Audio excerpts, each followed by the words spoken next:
Prabhuji, Dandavat Pranam. Hare Krishna. Hare Krishna, Prabhuji. Hare Krishna, Prabhuji, Dandavat Pranam. Hare Krishna. Namaste. Hare Krishna, Prabhuji, Dandavat Pranam. Hare Krishna. Over to you, Prabhuji. Hare Krishna. Hare Krishna. Thank you very much. Hare Krishna. So Hare Krishna, Prabhuji Mata. Yes. Thank you very much for joining and keeping the appointment with Krishna today. Today is 3rd of June 2025, and we'll be discussing verse number from 9th chapter of Bhagavad Gita, 31st verse. So let's start. Om Namo Bhagavate Vasudevaya. Om Namo Bhagavate Vasudevaya. Om Namo Bhagavate Vasudevaya. Jagannath Baladev Suramai ki jai. Nrsimha Bhagavan ki jai. Panchatattva ki jai. Shri Goswami ki jai. Guru Parampara Shri Prabhupada ki jai. Mujyantamrandasya Jnananjana Shalakaya Chakshurunmitya Tasmai Shri Gurave Namaha. Jai Shri Krishna Chaitanya Prabhu Nityananda Shri Advaita Gadadhara. Hare Krishna, Hare Krishna.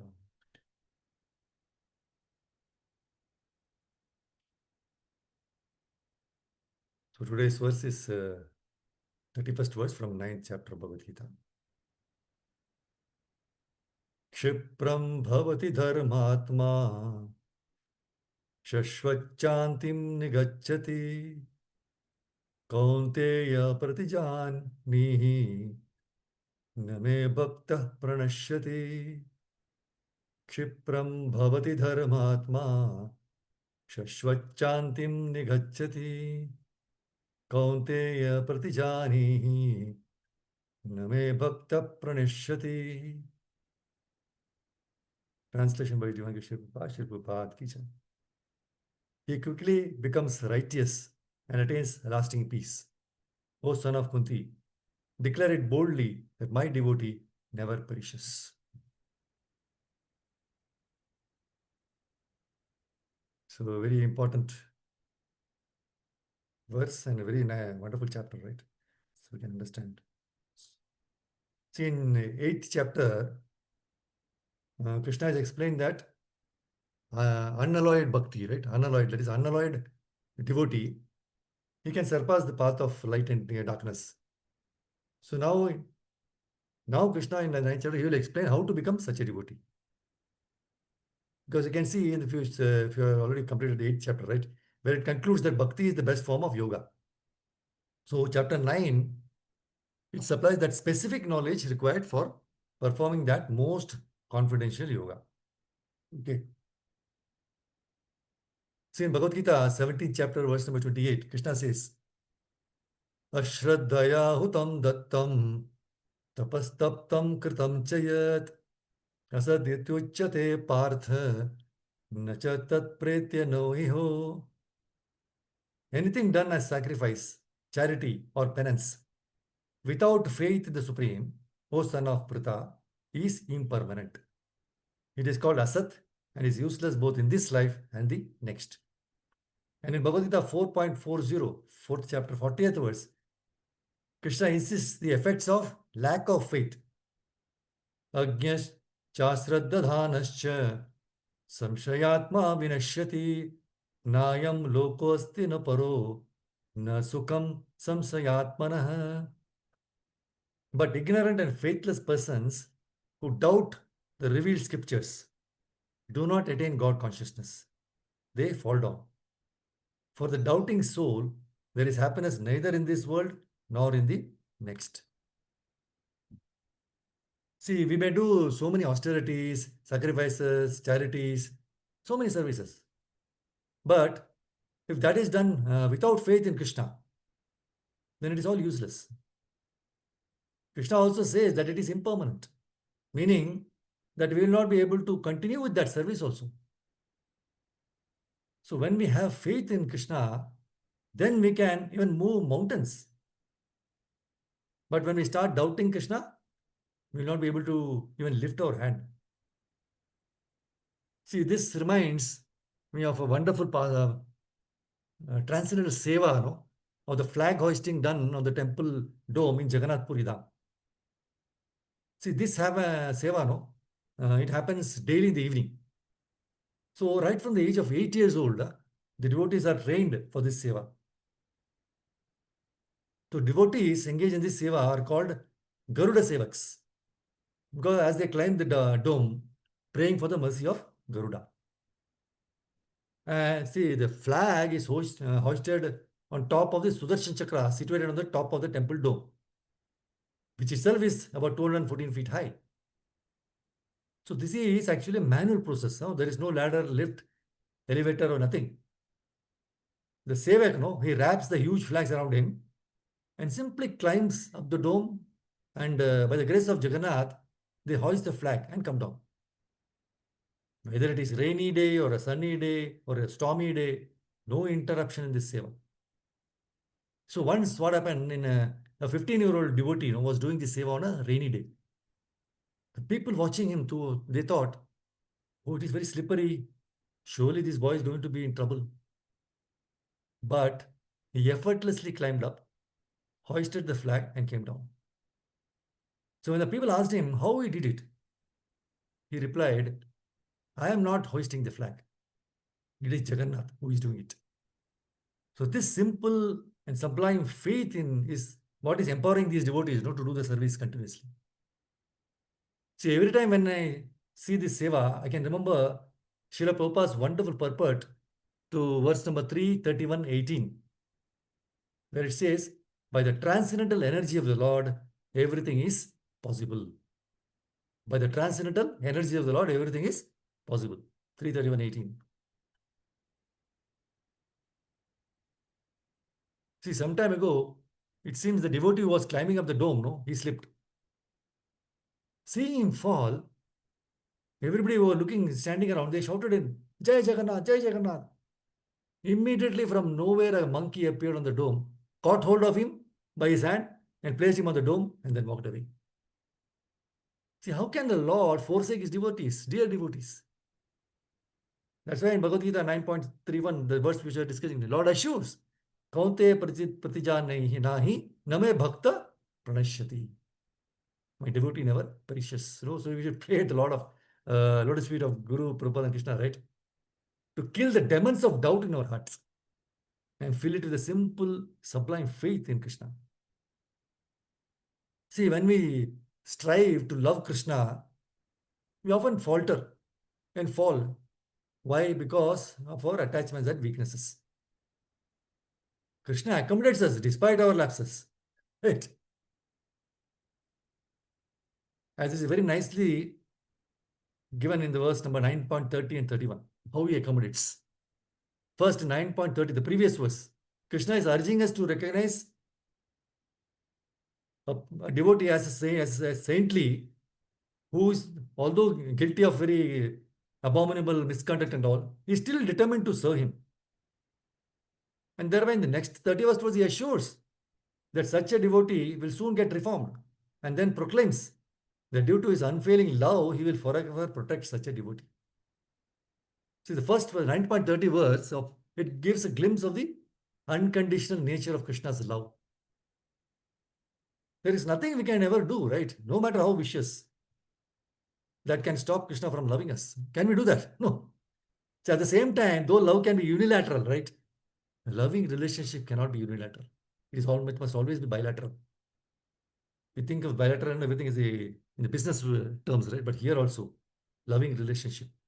That's why this 9.31 verse indirectly urges one who has made a mistake to return to, maybe he made a mistake, but he has to return to virtuous, this devotional lifestyle, no? That will give a pure heart, which will be receptive to Krishna's love. First, what happens?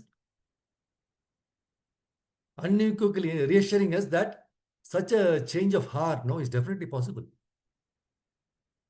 And it is inevitable and imminent. Kshipram bhavati dharmatma, Krishna says. See, knowing that an inner battle is necessary for attaining that state, right? It inspires us to fight back, to fight by declaring that Krishna with all his omnipotence will protect us. Name bhakta pranashyati. If we just let Krishna help us by expressing our desire to love him, he will expertly guide us to overcome all the inner and outer obstacles and grow and go towards his eternal abode, where the world is full of endless love. See, when we choose to love Krishna, our love breaks free of all limitations, right? And it finds the most eminently lovable object of love. That is Krishna, who loves us impartially, unconditionally, and who engages himself or his omnipotence to help us to love him. See, no wonder Srimad Bhagavatam 1:2-6 declares that when we learn to love Krishna purely, the result is Yayatma Suprasidati. Our heart and soul become content fully and forever. See, while offering prayers to Krishna, Kunti Maharani says in Bhagavatam 1:8-23, Yata Rishikesha Kharena Devaki Kamsen Ruddhar Sitaram Supsharpita Vimochitaham cha Sahatmaja Vibho Tvaiva Nathena Muhur Vipadganat. O Rishikesha, Master of senses and Lord of lords, you have released your mother Devaki, who was long imprisoned and distressed by the envious king Kamsa, and me and my children from a series of constant dangers. So Kunti Maharani, very ardent devotee of Lord Krishna, right, gratefully thanks the Lord for all the wonderful ways in which he had been protecting them throughout the life. So in this verse, 1:8-23, we might wonder why Krishna protected all the sons of Kunti and did not save the sons of Devaki. Srila Prabhupada, in his very nectarian purport, explains, but Kunti Devi was shown far more favor because Lord Krishna did not save the other children of Devaki, whereas he saved the children of Kunti Devi. This was done because Devaki's husband, Vasudeva, was living, whereas Kunti Devi was a widow, and there was none to help her except Krishna. So the conclusion is that Krishna endows more favor to a devotee who is in greater dangers. Sometimes it so appears that devotees of Krishna suffer more than ordinary people in the material life, right? So what might appear to be a easy cakewalk for others, in the ordinary people, it might appear as big impossibility for a devotee. So we can see from Krishna Prabhupada's words, such situations are only to make his devotees. Why it is like that? Because Prabhupada says such situations, difficult situations for devotees, are only to make his devotees more attached to him and to always remember his hand in everything.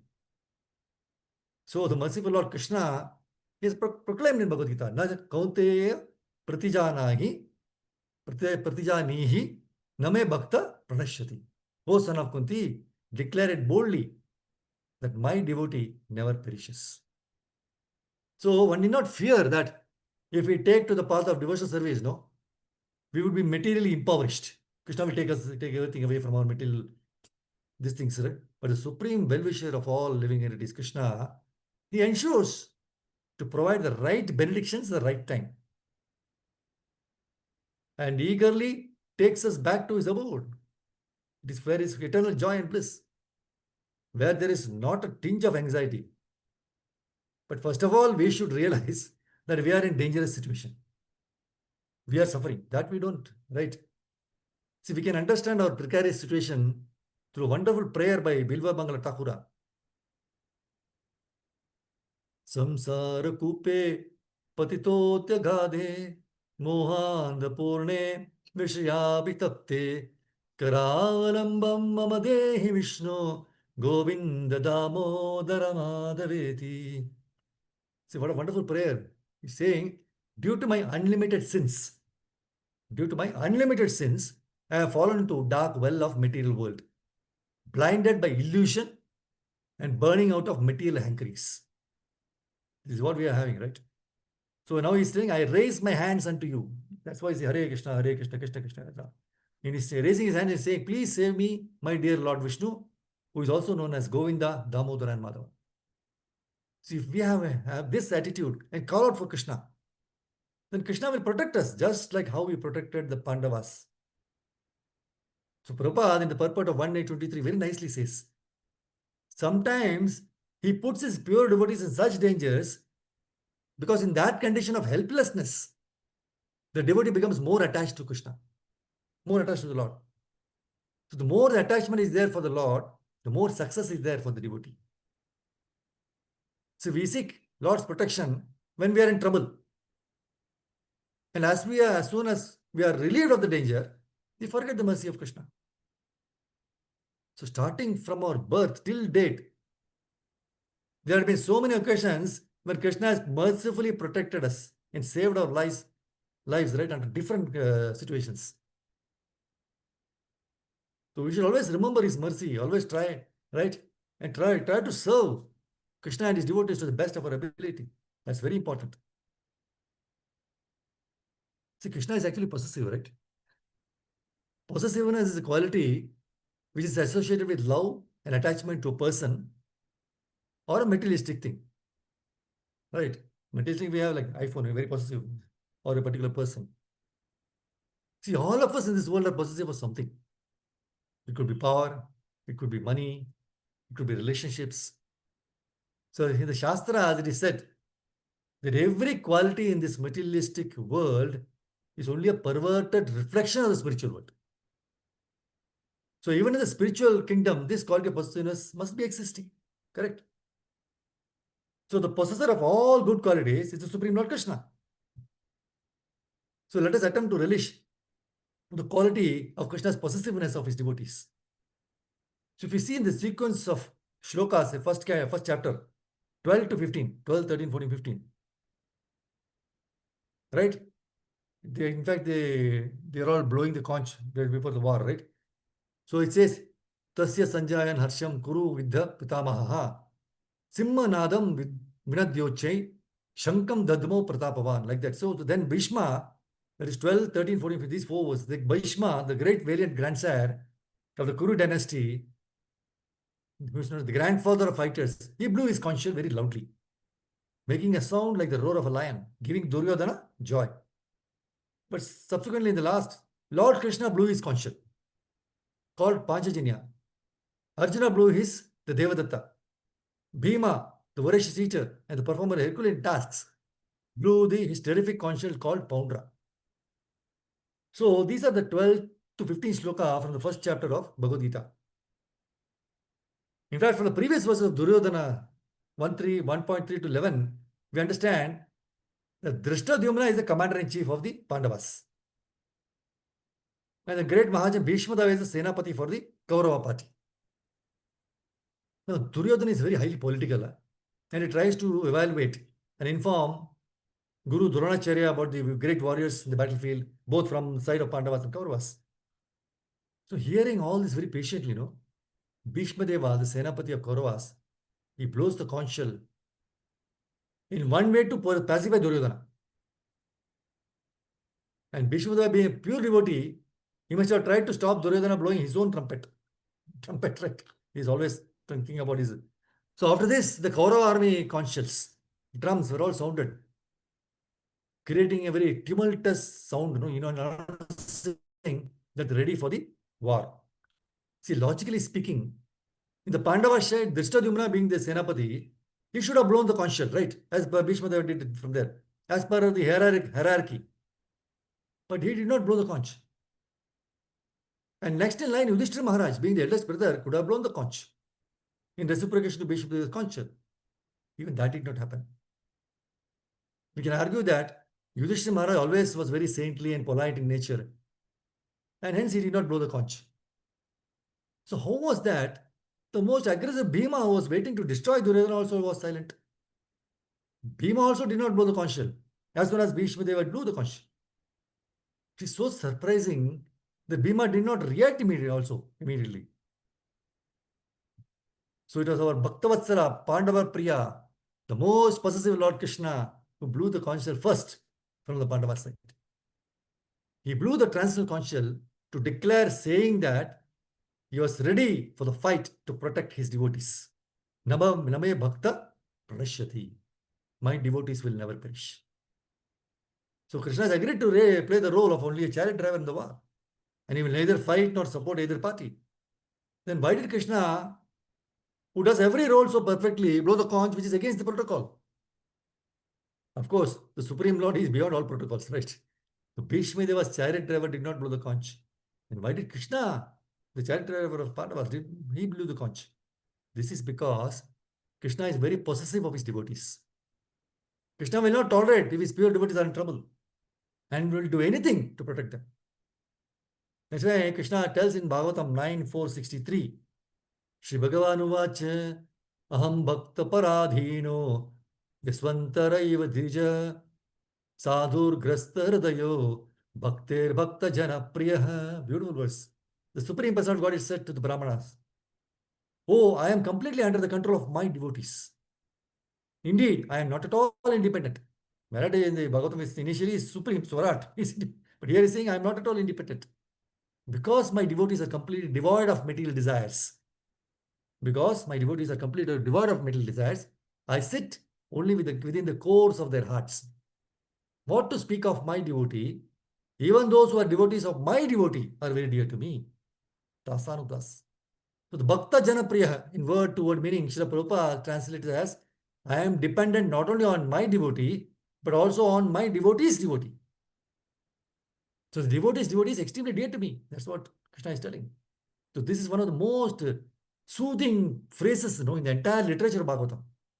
Best discount that Krishna has extended to all the practicing devotees. Somehow by Guru Kripa, we are within the spiritual jurisdiction of Krishna because we are in the parampara of Srila Prabhupada. And we can be rest assured that Krishna is also possessive of us if we are sincere in our spiritual endeavor. So possessiveness is a quality which is associated with love and attachment to a person or a materialistic thing, right? We saw that how Rishikesha, Krishna is possessive of his devotees. So the quality of Lord's possessiveness to his devotees is very wonderful, right? That's why in Bhagavatam 1, 8, 9, 10, 11, 12, 13, these verses, a set of powerful shlokas, beginning with Uttara's prayers to Lord Krishna. Queen Uttara, wife of the great warrior Abhimanyu, she cries out loud to Krishna when she sees this Brahmastra is coming towards her. Sent by whom? Ashwatthama, right? Uttara had lost her husband in the battlefield because of the dirty plot, right? Played by the Kauravas. Now she is carrying the most precious child in the womb, Parikshit Maharaj, who is the legacy of the mighty Pandavas. And she is crying out for help in this most crucial state of life, right? So she's crying out to Krishna because there's no one else but the most merciful Lord, the mother of all mothers, the ultimate supreme mother, Krishna. He alone can help her. See, the trust that Queen Uttara had in the Lord is very significant and shows a complete surrender. See, Uttara did not call for her father-in-law, the Pandavas, who were all present there, right? But she cried out to only Arisudana, the killer of the enemies, Krishna. That's why 1.8.13, Suta Goswami narrates how Lord Krishna responded to Uttara's prayer. Krishna is telling, see, the Almighty, what Suta Goswami says, the Almighty Personality of God, Sri Krishna, having observed that a great danger was befalling his unalloyed devotees, who are fully surrendered souls, at once took up his Sudarshana disc to protect them. So the Pandavas are Ananya Vishyatmanam, Vishyatmanam, fully surrendered souls. They do not depend on anybody else other than Krishna. In the same way, the possessive Lord also is very much concerned about his pure devotees, Paritranaya Sadhuna. So seeing the most glaring weapon coming in full force, the Pandavas immediately took up their arms to protect Queen Uttara. But the most possessive, right, Krishna, Vamsavardhana, right? He did not wait for the Pandavas to manage the Brahmastra of Ashwatthama because he felt his devotees were in danger. See, the very same Lord, now see the funny point, important thing to understand. The same Lord Krishna had previously advised Arjuna to fight against the Kauravas when Arjuna was depressed and had refused to fight just before the war started, right? But in this situation, just like a mother, she knows the strength and capabilities of a child. In the same way, the possessive Lord Krishna did not wait for the Pandavas to counteract, but displayed the beautiful possessive quality of a mother. He took a Sudarshana Chakra to protect his devotees. So Krishna's motherly pain was more than the pain of the would-be mother, Queen Uttara. And Supreme Mother Krishna not only saved the child in the womb, but also the entire Pandavas clan. So even the Dwarka citizens, right, they glorified Krishna as Tomeva Mata Atha. You are our mother. 111.7 Bhagavatam says.